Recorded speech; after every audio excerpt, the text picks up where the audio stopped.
시작하겠습니다. 음, 저희가 오랜 방학 후에 시작하는 것이기 때문에 약간의 리뷰를 하겠습니다. 약간의 리뷰예요. 전부 다 할 수 있는 거는 불가능해요. 일단은 우리가 이제 제사라고 하는 거를 처음부터 끝까지 다 훑었어요. 음, 그때 이 제사가 하고자 하는 제사를 이제 행위라고 할게요. 예식이지만 행위라고 할게요. 저는 지금 예식인데 이 행위 속에 어떠한 의미들을 다 넣어 놓으신 거죠. 그 행위를 함으로써 그 의미를 찾는 거예요.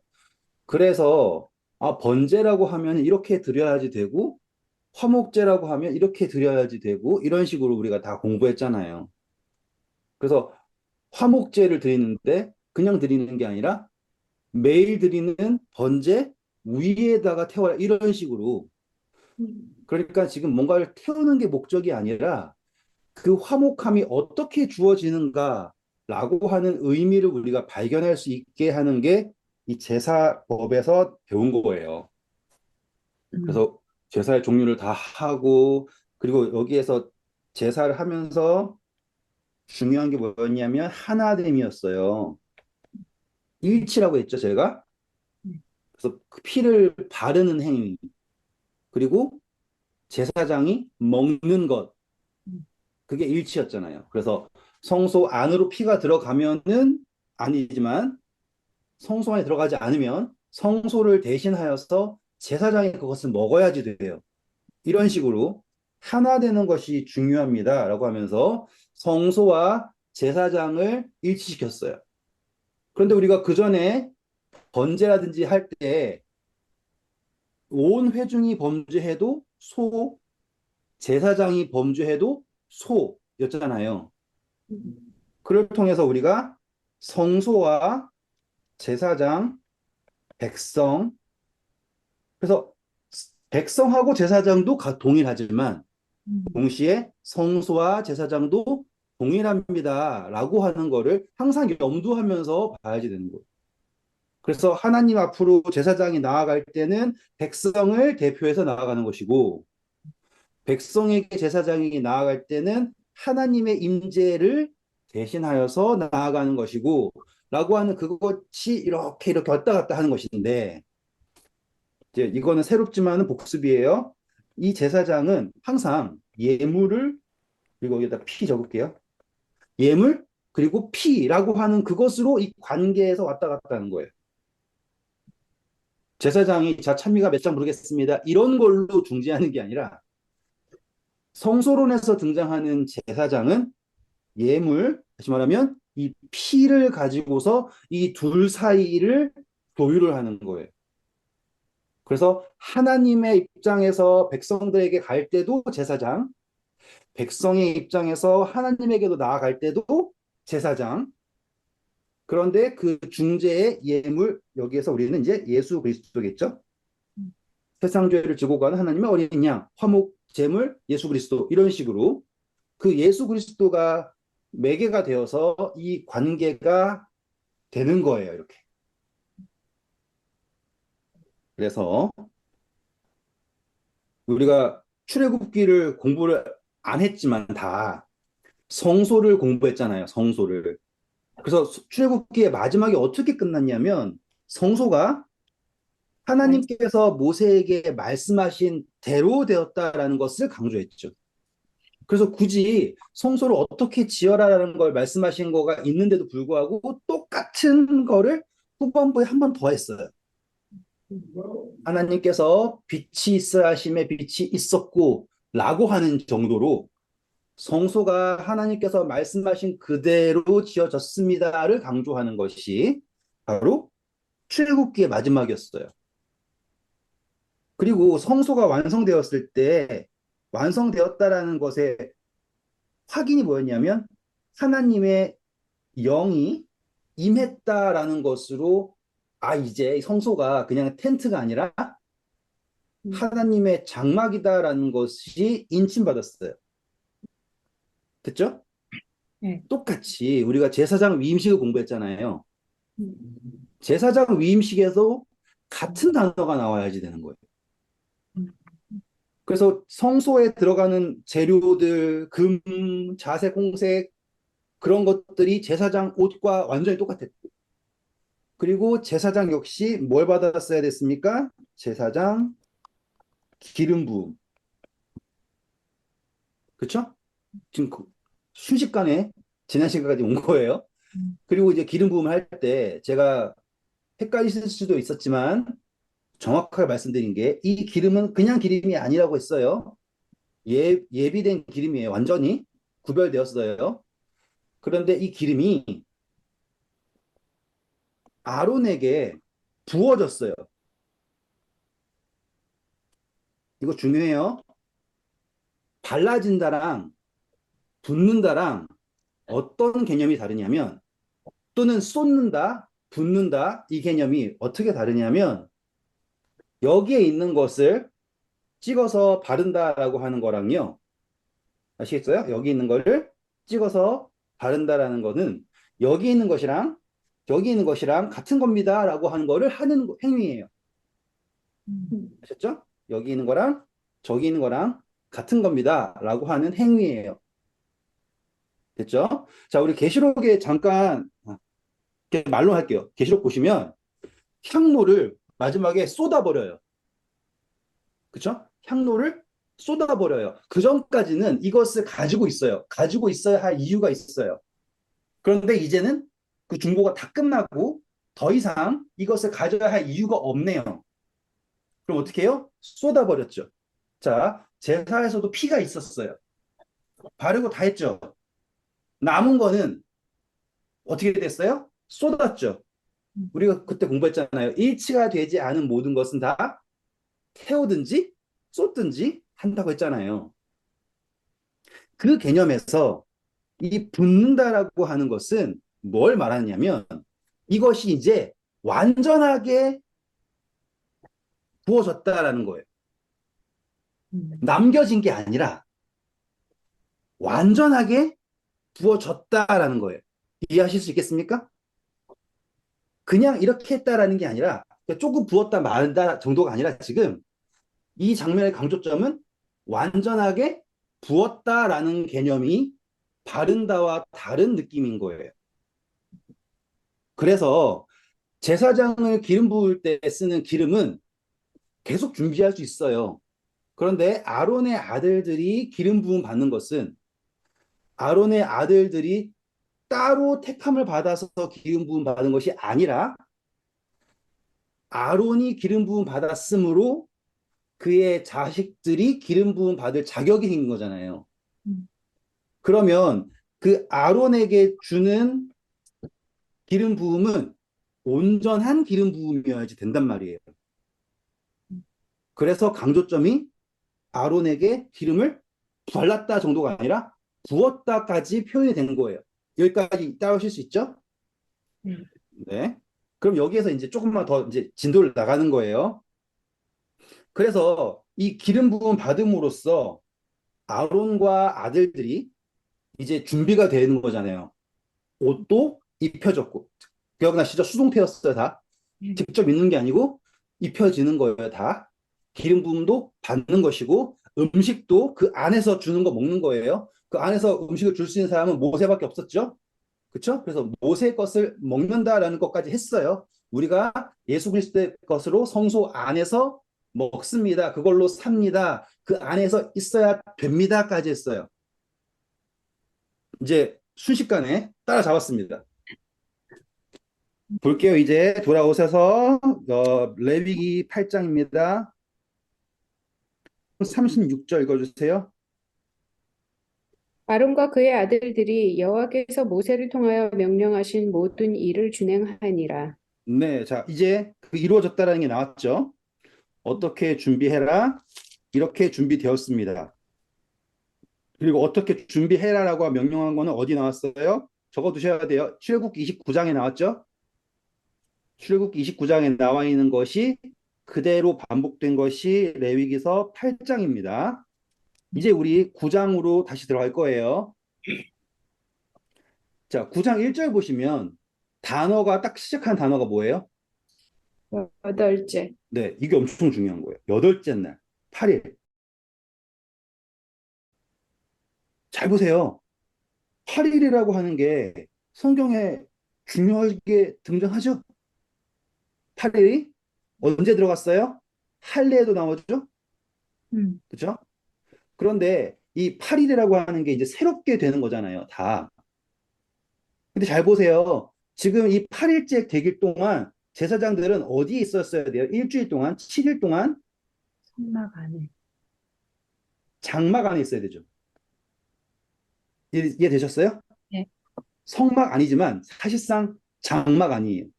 그럼 우리 절기를 공부하면 제일 마지막 절기가 뭐예요? 장막절이죠. 초막절. 그 초막절의 핵심이 뭐예요? 자, 음, 잘 보세요. 6월절도 초실절 해가지고는 7일을 기념해요. 확인할게요. 어디? 레위기서 23장 오셔서 23장 오셔가지고 우리 6월절이라고 하는 걸 보시면 8절만 보세요. 뭐라고 나오는지. 너희는 이래 동안 여호와께 화제를 드릴 것이요 일곱째 날에도 성회로 모이고 아무 노동도 하지 말지니라. 그렇죠. 그러면 그러니까는 7일을 지키고 일곱째 날을 기념해요. 그런데 이 초막절, 장막절 가볼게요. 장막절 가시면 어떻게 설명하는지 볼게요. 39절이에요. 너희가 토지 소산 거두기를 마치거든 일곱째 달 열닷새 날부터 이래 동안 여호와의 절기를 지키되 첫날에도 안식하고 여덟째 날에도 안식할 것이요. 재밌죠? 음, 안식한다라고 하는 거는 기념한다, 이거 쉬는 것도 있지만 여기다 기념할게요. 이름 자체가 장막절이에요. 그렇죠? 초막절. 음, 일주일 동안 장막에서 있어야 돼요. 그런데 장막에 들어가는 것 자체를 안식해요. 기념하는 거예요. 그리고 또 언제를 기념해요? 일주일째 기념하면 좋은데 다른 절기들은 다 일주일째를 기념하는데 신기하게도 장막절만 8일째를 기념한단 말이에요. 음, 연결되니까 재밌지 않아요? 음. 그러면은 이 일주일을 대속죄일 재밌잖아요. 대속죄일이 지나고 나서 등장하는 게 장막절이잖아요. 그렇죠? 속죄를 받고 장막에서 7일을 보내고 8일째 나온다. 너무 멋지지 않아요? 지금 이게 뭐냐면 제사장 위임식하고 똑같은 거예요. 음, 자, 대속죄일 때 이루어지는 게 뭐예요? 성소 정결이죠. 네. 제사장 위임식 바로 전에 성소 봉헌했죠. 음, 똑같죠. 음, 제사장. 이거는 보시면 딱 제사장 위임식, 성전 봉헌, 제사장 위임식, 8일째 끝. 제사장의 시작. 너희는 왕 같은 족속이요 거룩한 제사장이다. 맞죠? 대속죄일이라고 하는 것이 성소 정결이고 그 다음에 제사장들이 하나님과 함께 중요하게 적을게요. 하나님과 함께예요. 하나님과 함께 장막에 거하면서 그러면 계시록에도 우리가 1000년 동안 하늘에서 예수 그리스도와 함께 성경절 찾아볼까요? 계시록 20장 6절. 이 첫째 부활에 참여하는 자들은 복이 있고 거룩하도다. 둘째 사망이 그들을 다스리는 권세가 없고 도리어 그들이 하나님과 그리스도의 제사장이 되어 천년 동안 그리스도와 더불어 왕 노릇하리라. 빰. 완벽하죠. 음, 이렇게 그러면 되는 거예요. 8일째 되는 날은 이제 정말로 새로운 시작인 거네요. 그렇죠. 예. 그래서 음, 이 8일을 기념한다라는 게 마지막 이 천년기를 말하는 거예요, 지금.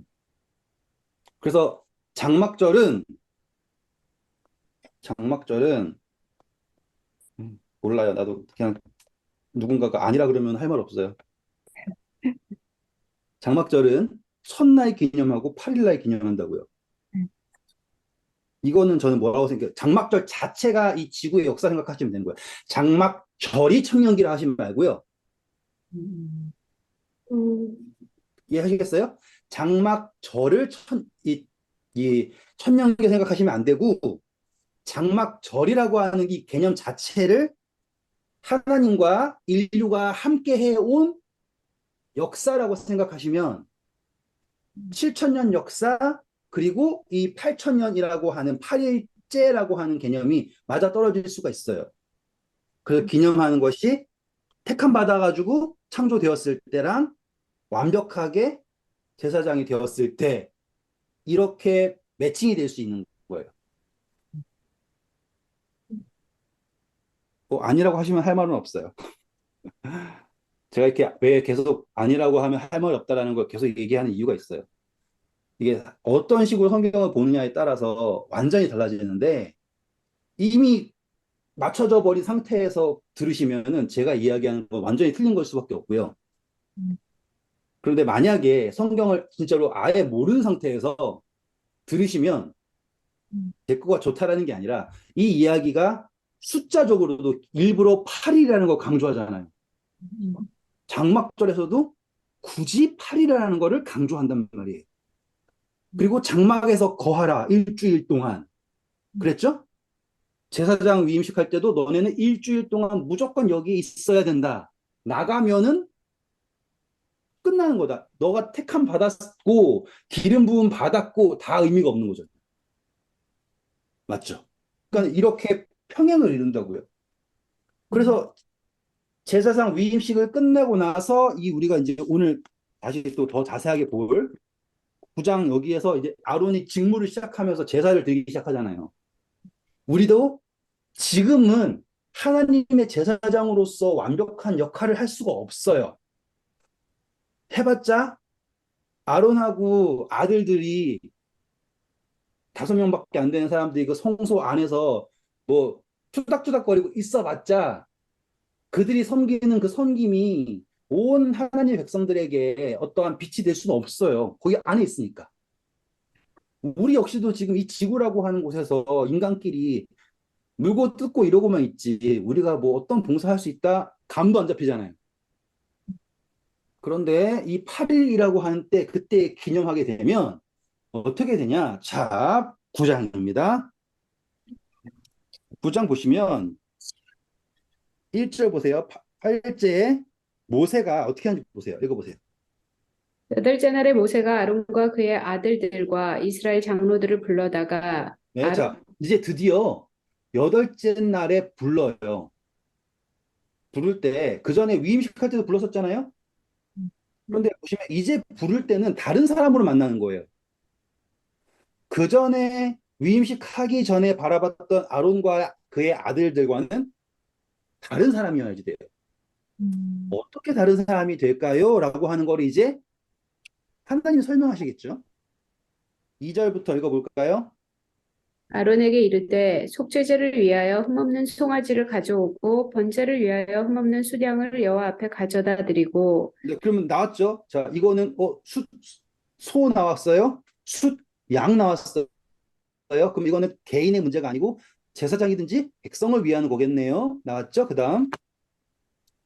이스라엘 자손에게 말하여 이르기를 너희는 속죄제를 위하여 숫 염소를 가져오고 또 번제를 위하여 일련되고 흠없는 송아지와 어린 양을 가져오고 그렇죠. 그럼 제사장의 몫이랑 백성의 몫이랑 다 구분되었던 거 다 기억나세요? 했어요, 우리. 음, 4절 보세요. 또 화목제를 위하여 여호와 앞에 드릴 숫소와 숫 양을 가져오고 또 기름 섞은 소제물을 가져오라 하라. 오늘 여호와께서 너희에게 나타나실 것임이라 하매 그렇죠. 그럼 여기 보시면 이제 제사장, 백성 다 뭘 이루고 나서 첫 번째 해야 될 게 뭐라고 나오는 거예요? 무슨 제물을 준비하랬어요? 속죄제죠. 속죄라고 하는 그 개념을 둘 다 딱 해고 그 다음에 등장하는 게 뭐예요? 화목이에요. 그럼 말 되죠, 이제? 음, 음, 절차가 있는 거예요. 속죄라는 걸 하고 이제 화목이다라고 하는 거예요. 음, 그러면 누가 나타나신다? 하나님 여호와 네. 그러니까 음, 하나님께서 등장하시는 방법이 속죄라는 것을 하고 화목이라는 것을 하는데 그거를 누굴 통해 하실 것이다? 제사장을 통해서 하실 것이다. 그리하면 여호와께서 나타나실 것이다. 라고 하는 이 시나리오가 잡혀 있는 거잖아요. 재밌죠? 이해하고 보니까는 이렇게 하는 이유가 있잖아요. 그냥 보면은 뭔 소리 하지만은 단계 단계가 다 의미가 있는 거예요. 음, 자, 그리고 5절 보세요. 그들이 모세가 명령한 모든 것을 회막 앞으로 가져오고 온 회중이 나와 여호와 앞에 선지라. 모세가 이르되 이는 여호와께서 너희에게 하라고 명령하신 것이니 여호와의 영광이 너희에게 나타나리라. 모세가 또 아론에게 이르되 너는 제단에 나가 내 속죄제와 내 번제를 드려서 너를 위하여 백성을 위하여 속죄하고 또 백성의 예물을 드려서 그들을 위하여 속죄하되 여호와의 명령대로 하라. 그렇죠? 말씀드린 그대로입니다. 음. 이제 제단으로 나아갈 수 있는 특권을 모세가 아론에게 다 허락한 거예요. 그래서 아론이 온 이스라엘을 대표해서 제물을 드리러 가는 거예요. 그거를 지금 온 백성들이 목도하고 있습니다. 음, 음, 이걸 보면은 하나님이 정말로 친절하세요. 그리고 이걸 보시면 나중에 하늘나라 가서 우리가 어떻게 할지 걱정 안 하셔도 된다는 것도 확인할 수 있어요. 내가 이 지구에서, 이 세상에서 삶이 이 모양 이 꼴인데 내가 무슨 하늘에 가가지고 무슨 천사를 뭐 탄다를 하고 뭐 이거 어떻게 할까? 그거 걱정하실 이유가 없는 거예요. 음, 이렇게 하나하나 보여주신다고요. 음. 뭐 아론이 대단해서 된 게 아니에요. 아론 해봤자 금송아지 만든 사람이라고요. 누가 아론 트지 잡고 싶으면 할 말 많아요. 정작 금송아지 만든 놈은 쟤인데 왜 쟤는 안 죽이고 왜 딴 사람 죽였냐 이런 식으로 할 수 있단 말이죠. 하지만 그럼에도 불구하고 그 모든 미사일과 다 붙일 수 있어요. 재단으로 나아가라. 끝이에요. 자, 그래서 그냥 읽어보시면 다 돼요. 다 이제 제가 설명을 다 드렸으니까 중요한 거가 나와요. 이제 8절하고 9절 보시면 아론이 잡아요. 그렇죠? 9절 봐보세요. 아론의 아들들이 그 피를 아론에게 가져오니 네, 멈추세요. 자, 아론이 집도하고요. 아들들이 하는 게 재밌어요. 아들들은 피를 가져와요. 피. 아론은 집도를 하고 아들들은 피를 가지고 와요. 음, 자, 우리가 성경에서 강조점이 뭐냐면 우리가 예수 그리스도를 믿으면 하나님의 아들들이 되는 권세를 받죠. 네. 네. 그러면 우리의 역할이 여기서 등장하는 거예요. 피를 가지고 대제사장에게 가는 거예요. 여기에 보이시는 그대로예요.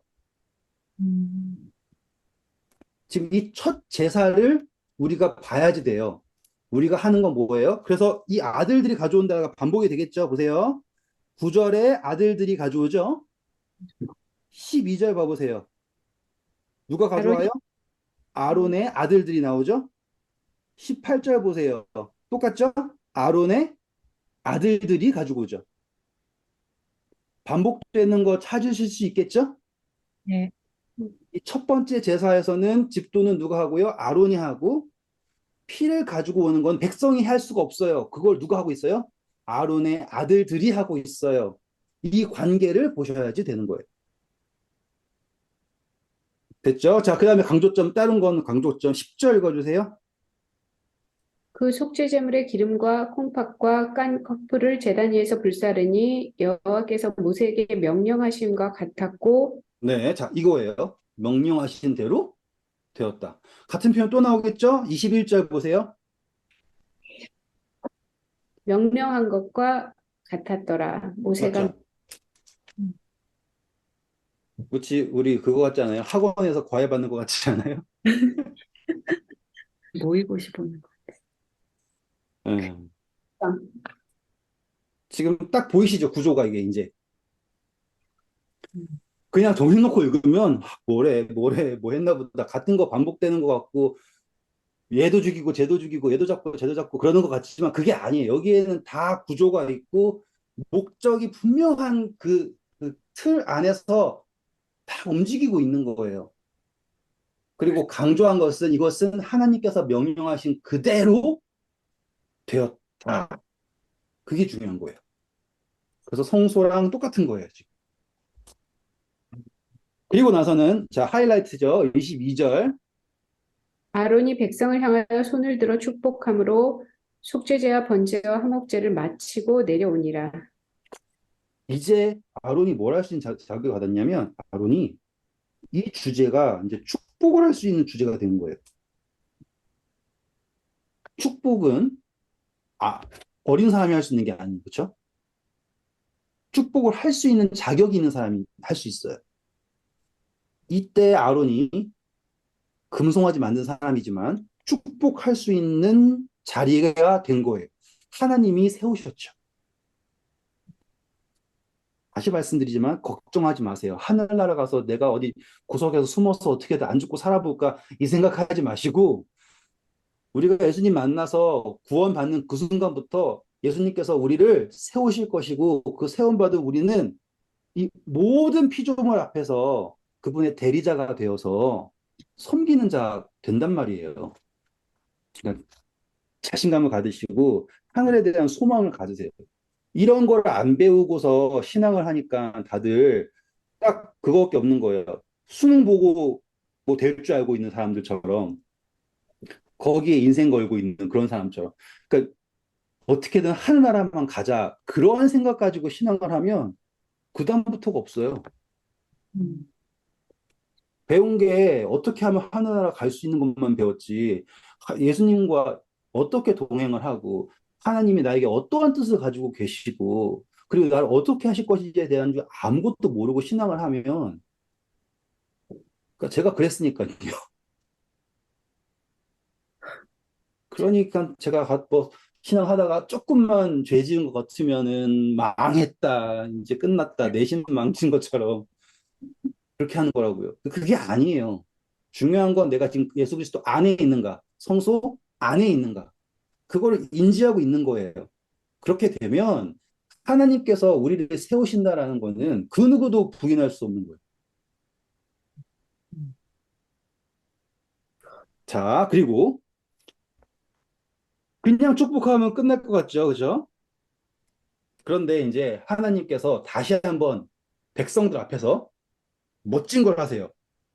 23절. 모세와 아론이 회막에 들어갔다가 나와서 백성에게 축복하며 여호와의 영광이 온 백성에게 나타나며 자, 재밌죠? 이 장면이 그거예요. 모세랑 아론이 함께 음, 성소에 들어갔다가 나왔다. 이거예요. 그것만이 이제 아론도 모세와 같이 하나님을 대면할 수 있는 사람이 되었구나라고 하는 걸 보이는 거예요. 음, 이해되셨죠? 그때 영광이 쫙 나타나는 거예요. 그러면 이제 뭐 누가 뭐 아론이 아니다라고 공격하려고 해도 할 수가 없겠죠. 트집 잡을 수가 없게 위임식하신 거 아닙니까? 음, 누가 탄핵하고 싶어도 탄핵할 수가 없겠죠. 자, 그리고 거기에다가 이제 이 아론에게 엄청난 능력을 주시는 게 바로 이전 다음 절이에요. 우리 여호와 앞에서 나와 제단 위에 번제물과 기름을 사른지라 온 백성이 이를 보고 소리 지르며 엎드렸더라. 이제 불이 어떻게 나온 거냐면 이제 불기둥 있지 않습니까? 불기둥이 성소 위에 있었죠. 그게 하나님 임재예요, 지금. 그리고 그 임재 안으로 원래는 시내 산으로 갔었잖아요. 모세가 계속 40일 갔다 오고 막 그랬는데 아론은 하나님의 임재를 보러 그 발등상에서 밥 먹긴 했지만 불 가운데로 간 적은 없어요. 근데 성소 봉헌식 하고 나서 성소에 하나님 임재가 들어왔어요. 불기둥이 팍 왔단 말이에요. 근데 거기에 가는 거가 불가능하잖아요, 아론이. 그런데 이제 모세와 함께 모든 위임식이 끝났는데 아론이 자기를 위해 속죄를 드리고 백성을 위해 속죄를 드리고 화목제를 드리고 나니고 아론이 딱 축복을 하니까 이제 아론이 모세랑 손 딱 잡고 성소로 그 불 가운데로 들어간 거예요. 그리고서는 거기서 원래 성소에 들어가서 공부할 때 뭐 종 안 울리면 죽는다. 기억나시죠? 그런 것들. 아론이 연락받지 못했으면 아론 어떻게 됐을까요? 죽었겠죠. 아시겠습니까? 왜 성소에 들어갔다 나왔는지 아시겠죠? 연락받지 않았다면 성소에 들어갔다 나오면 죽어야 됩니다. 근데 들어갔다가 나왔어요. 그럼 무슨 뜻이에요? 연락 받았다는 뜻이에요. 자, 여기서 알 수 있는 거 뭐가 있을까요, 우리? 우리가 하늘나라에 왜 갈까요? 연락. 아시겠어요, 이제? 음. 하늘나라에 간다라는 게 구원에 있어서 가장 쓸모없는 행위예요. 그냥 이 땅에서 잘 살면 되는 거잖아요. 갑자기 짠 하고서 알고 보니까 여기가 하늘나라였어. 이러면 끝이라고요. 그런데 계시록 공부하면 마지막이 뭐예요? 새 예루살렘이 하나님의 백성들이 예수님과 함께 다시 나오잖아요. 모세와 아론이 성소에 들어갔다가 손잡고 나왔어요. 그때 계시록에 어떤 일이 일어나요? 다들. 자, 요한계시록 네. 21장 9절부터 보세요. 일단 일곱 대접을 가지고 마지막 일곱 재앙을 담은 일곱 천사 중 하나가 나와서 내게 말하며 이르되 이리 오라 내가 신부 곧 어린 양의 아내를 내게 보이리라 하고 성령으로 나를 데리고 크고 높은 산으로 올라가 하나님께로부터 하늘에서 내려오는 거룩한 성 예루살렘을 보이니 네, 자 어떤 산이에요? 거룩한 성 어디서부터 내려오냐? 하늘 네, 하늘 여기 이게 뭐 땅에 있다가 아니라 표현 자체가 어디 있다고요? 하늘에 있다가 내려온다예요. 다시 말씀드리지만 그럴 이유도 없어요. 그럴 정말 성경에서 어떠한 표현을 봤을 때 이걸 굳이 왜 하는 거지? 라고 하는 것들 있죠. 그게 중요한 거예요. 그렇잖아요. 성소에 아론하고 모세가 들어갔다 나올 이유가 없잖아요. 똑같이 우리가 하늘에 갔다가 굳이 다시 내려올 이유가 없어요. 이상했어. 왜일까요? 그리고 내려올 때 어떤 일이 생길까요? 자, 20장이에요. 자, 우리 아까 6절 읽었잖아요. 그쵸? 기억나시죠? 7절 보시면 천년이 지났어요. 읽어볼까요? 천년이 참에 사탄이 그 옥에서 놓여 나와서 땅의 사방 백성 곧 곡과 마곡을 미혹하고 모아 싸움을 붙이리니 그 수가 바다의 모래 같으리라. 그들이 지면에 널리 퍼져 성도들의 진과 사랑하시는 성을 두름에 하늘에서 불이 내려와 그들을 태워버리고 재밌지 않습니까? 새 예루살렘이 내려오니까 음. 올라갔다가 내려오니까는 불이 나와서 싹 태웠대요. 음. 근데 태우는 건 여기에서는 지금 사단을 따르는 사람들이잖아요. 그런데 우리 제사장 음식에 보면 지금 태우는 게 뭐예요? 제단 위에는 죄와 속죄, 죄와 그런 것들이 다 있죠. 생명이 없음이라고 하는 것들도 도배되어 있잖아요. 이해하실 수 있겠죠? 예수님께서 우리의 죄를 대신하여 돌아가셨어요. 그게 제물의 상징이에요. 그런데 지금 삼림 때 일어나는 거는 그 사람들 예수님의 속죄를 받아들이지 않은 사람들이죠. 그러면 제단 위에 자기가 올라가 있는 사람들이죠. 음. 자기가 내가 감당하겠다라는 거잖아요. 우리는 예수 그리스도께서 대신 감당하시겠다라는 거. 음. 핵심은 뭐냐? 아론하고 모세가 성소에 들어갔다 나오니까 불이 나와가지고 제단에 있는 거를 싹 태웠다예요. 우리가 새 예루살렘에 갔다가 하늘에 갔다가 내려오니까 불이 내려와서 이 지구가 이 땅이 제단이라 생각하시면 돼요. 이제 음. 그 제단을 깨끗하게 했다. 음. 깨끗. 왠지 이렇게 쓰고 싶다. 깨끗이라고.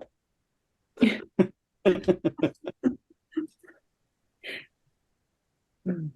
재밌지 않아요, 지금? 위임식에서 계시록이 보이죠. 음. 그러니까는 이거는 제가 너무 교만하게 설명하지 않아요. 말씀하세요. 그러면은 이제 새 예루살렘이 내려오고, 그러니까는 지금 21장과 22절이 이렇게 타임라인이 아니네요. 이제 그거에 대해서 이렇게 보는 관점, 이렇게 보는 관점이. 그렇게 지금 말하니까 그게 너무 말이 돼. 나는 다 이러고서 또, 뭐 또 왜 내려오고 막 이게 되게 막 그랬는데, 예. 그러니까 이렇게 보면은 되게 말이 돼서 물어보는 거예요. 이게 정말 맞는 건가? 아, 그러니까 제가 말, 맞다고 생각하는 걸 가르쳐 드리겠죠. 제가 지어내서는 아는 그러니까 이제 새 예루살렘에 오고, 이제 그때가 이제 천년이 끝난 거죠. 근데 그 사단과 그 무리들이 예루살렘 내려왔는데 거기를 공격하는 거잖아요. 네, 맞아. 네, 네. 그 공격한다라는 거가 음. 아론이 제사장이 되었다라는 걸 인정하지 않는다라는 것과 같은 거예요. 음, 그런 사람들은 없어진다라고 하는 것과 같은 거예요, 지금. 저 그러니까 엄청난, 백성을 위해 속죄제를 드렸잖아요. 근데 그 속죄제에 내가 동참하기 싫다 그러면 함께 소멸하겠죠, 그 불의와. 음, 매칭하실 수 있을 거예요. 지금 우리가 공부한 기간이 얼만데. 오늘 굉장히 많은 질문들이 이렇게 풀려나오고, 8일째 왜 안식을 하지? 막 이것부터 시작해서 많은 질문들이, 그렇구나. 오케이. 네, 컨티뉴. 네, 네, 네. 자, 제 계좌번호 불러드릴 테니 그만하세요. 그래야 가르쳐 드립니다. 제가 아까 하던 말 그거예요. 제가 이제 저를 교만하게 포장하고 싶어서 하는 이야기가 아니에요. 제가 이거를 그러니까 제가 가르치는 입장이 될 수가 없는 사람이에요. 그거는 제가 자신해요. 제가 가르치는 입장이 될 수 없는 사람인데 배울 수 있는 어떠한 그러니까 배울 수 있는 자질이 저한테 없는 것 같아요. 이 말은 뭐냐면 저는 뭘 들으면 내 하는 거가 못해요. 그냥 들으면 그냥 듣고서는 그렇구나가 아니라 왜라는 생각을 계속 한단 말이에요. 근데 덮어놓고서 막 가르치는 게 너무 많은 거예요. 저는 그게 너무너무 싫었어요. 제가 성경을 배울 수 있는 자격이 없다라고 했던 게 뭐냐면 성경이라고 할 때 우리 계속 왜라고 하는 질문을 계속 해야지 돼요. 근데 그 왜라고 하는 질문에 답을 얻으려면 항상 하나의 이야기가 있으면 다른 하나의 이야기가 이거를 이렇게 함께 해줘야 된단 말이에요. 이렇게. 근데 계시록에 있는 이야기를 우리가 공부하다 보면은 그냥 교회에서 뭐라고 얘기했다라고 하는 거를 눈 감고 믿어라 하는 게 90%라고 보시면 돼요. 맞아요. 그냥 믿어라. 혹은 우리가 잘 알지 못하는 역사적 사실 가지고서는 여기 보면은 뭐 메뚜기가 나오는데 뭐 입이 이렇고 하는 거 보니까는 뭐 이슬람 군대들이 나왔는데 걔네가 터번을 썼는데 메뚜기 같았다. 이런 말도 안 되는 이야기를 막 들어야 되는 상황이 온단 말이에요. 음, 음, 그런데 지금 우리가 계시록에서 가장 어려운 부분이 바로 삼림이에요. 그게 왜 있어야 되는지도 몰라요. 음, 삼림 오신다라는 거 들었지만 그게 왜 필요한지에 대해서는 아무도 몰라요. 그렇죠? 음, 음, 그 내려왔는데 또 죽었다 살리고 다시 또 불 내려와가지고 다 없애고 그 이유 아무도 모르잖아요. 음, 근데 지금 우리가 딱 보시니까 그 이유가 있죠. 음. 그렇죠? 그리고 거기에서 백성들이 있었잖아요. 여호와께서 여호와께로부터 불이 내려와가지고 살랐잖아요. 그렇죠? 이 불은 여호와께로부터 온 불이에요.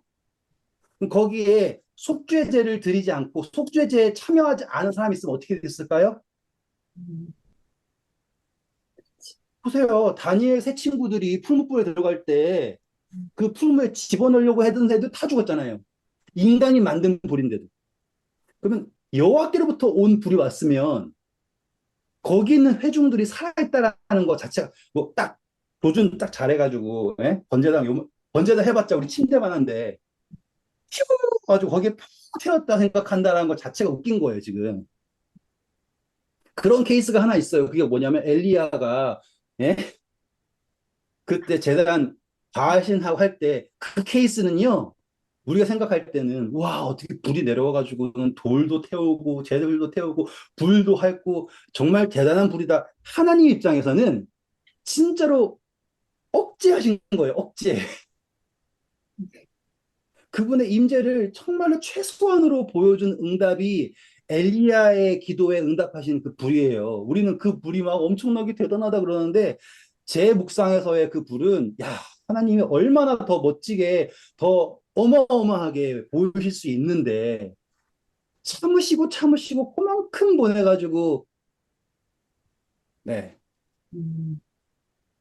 그러면은 아론의 그 제사장 위임식 때 거기 모였던 모든 사람들이 무사했다는 거는 말하자면 다 아론을 인정했다는 거네요. 그죠? 그쵸? 속죄제 아론이 백성을 위해서 속죄제를 드렸다라는 거예요. 그 속죄제에 참여했다라는 것이 그들을 살게 한 거예요.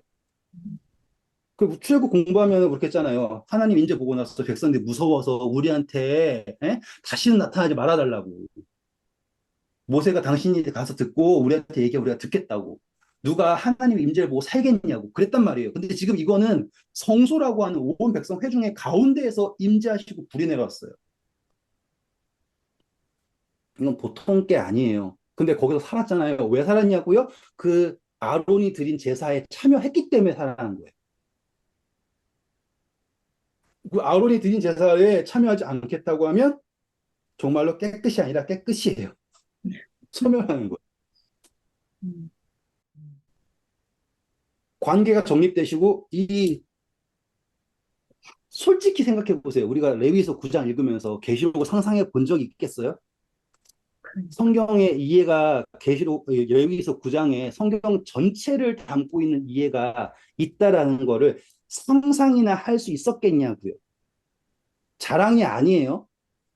이걸 할 수 있게 된 게 뭐냐면 그 전에 눈 덮어놓고 믿었던 거를 지우고 한켠에 밀어두고 보니까 여기에는 대놓고 8이라고 하는 숫자가 나와 있고 그쵸? 정말로 그냥 지금 보니까 보이시죠? 그냥 상징들이 이겁니다. 똑같습니다라고 척척척척 있잖아요. 왜 못 봤냐고요? 맨날 교리를 서포트하는 그것만 공부하다 보니까 교리를 잘하면 믿음이 좋아진다는 생각을 하니까 드러난 걸 못 보는 거예요. 자, 그래서 이제 이거를 보시면 제가 말이 빨라졌는 거 보니까 흥분을 했네요. 천천히 할게요. 24절에 불이 여호와로부터 나왔다라고 하는 거가 매우 매우 중요한 겁니다. 그냥 하늘에서 떨어졌다 이 표현이 말고요. 출처가 분명한 거예요. 출처가. 그래서 이 불은 거룩한 불이에요. 10장의 문제점이 뭐였어요? 나답과 아비후가 다른 다른 불이죠. 출처가 있는 불, 그리고 달라진 불이 바로 다른 불이에요. 그래서 이 다른 불을 들인 사람이 죽죠. 그게 계시록 마지막에 나온 하늘에서 불이 내려오고 사단을 따라서 다른 불을 따르는 사람들이 죽는 거예요. 음. 그런데 새 예루살렘에 있는 사람도 사람이죠. 네. 여기 예루살렘에 있는 사람도 하나님의 형상 가지고 있죠. 우리잖아요. 그렇죠? 음. 여기를 둘러싸고 있는 사람도 사람이에요. 하나님의 형상 가지고 있죠. 그런데 딱 느낌 오시죠, 이제? 여기는 다른 불. 다시 말하면 영이겠죠? 성령이 아닌 거예요. 성령이 아닌 영을 드려도 된다라는 논리잖아요. 내가 원하니까. 여기에는 성령. 그러면은 이 죽음이 어떠한 거를 그래서 이 성소 그러니까 제사장 그 위임식이 끝나고 곧바로 등장하는 게 나답과 아비후의 죽음인데 그 다음 시간에 할까요? 시간이 다 근데 나 이거 질문하면은 시간 잡아먹어서 나 차라리 이걸 다음 시간에 하고 질문을 받을게요. 이 나답과 아비후의 이야기는 다음 시간에 하도록 하겠습니다. 자, 근데 왜 세세토록 밤낮이라는 단어를 썼을까요? 그거를 한 번도 속 시원하게 안 줘. 세세토록 밤낮 이를 갈고 있다. 그러고 요한계시록에 나오잖아요. 그 10절에 세세토록 밤낮 괴로움을 받으리라 그 두 번 하늘에서 불이 뭐지? 네, 네. 왜 그래? 그런 표현을 그게 원어로도 진정 그래요? 똑같아요. 예, 똑같아요. 그러니까 그거를 왜 어떻게, 이거 이해하는 문화를 아셔야 돼요, 이거는. 표현을 아셔야 표현을. 음. 이건 표현 문제, 표현. 음, 계시록에서 사용되고 있는 언어는, 그러니까 언어적 표현은 시적 언어예요. 이게 묵시라고 하거든요. 묵시 문학에서는 표현 자체가 뭐 사자가 등장한다든지 뭐 이런 식으로 표현 나오잖아요. 걔네들이 갑자기 노래를 하는데 흰 옷을 입고 이런 거는 흰 옷이 상징하는 게 있을 것이고 어떠한 것들이 이제 다 상징하는 게 있잖아요. 그러면은 그 표현이 있으면 어떠한 정도라고 하는 표현도 있겠죠. 어느 정도라고 하는.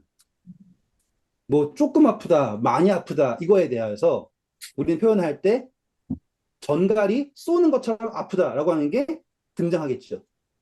그래서 계시록에도 권세를 받는데 그 꼬리에 있어가지고 이렇게 한다. 표현 나오잖아요. 그거에 대한 표현이에요. 정도에 대한 표현이에요. 그러면 이제 완전히, 네, 고통을 받는다라고 하는데 그 고통이라는 게 예? 어떠한 고통일까? 라고 하는 걸 표현해야 되는데 뭐 줄 빠따를 열대 맞는 고통이다. 이런 식으로 표현할 수가 없잖아요. 음, 왜냐하면 이 고통이라는 게 육체적인 어떠한 고통이 아니라 고통이라고 하는 그 본질에 관한 의미거든요. 이제. 본질적 의미에 대한 고통이에요.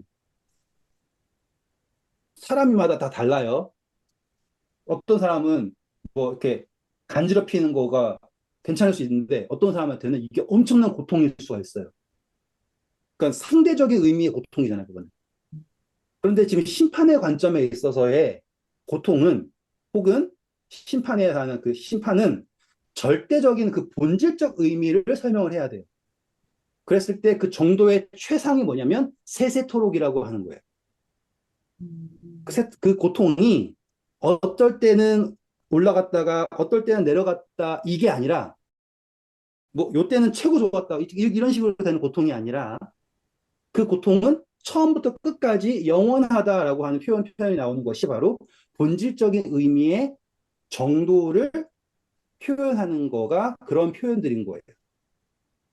그걸 문자 그대로 하면은 이제 계시록이 엉망으로 되는 거예요. 정말로 메뚜기인가? 메뚜기? 그러면 메뚜기가 왜 메뚜기지? 이 생각 없이 진짜로 땅 속에서 연기가 막 나더니만은 메뚜기 쳐 나왔는데 알고 보니까 말이고 이런 식으로 되는 거라고요.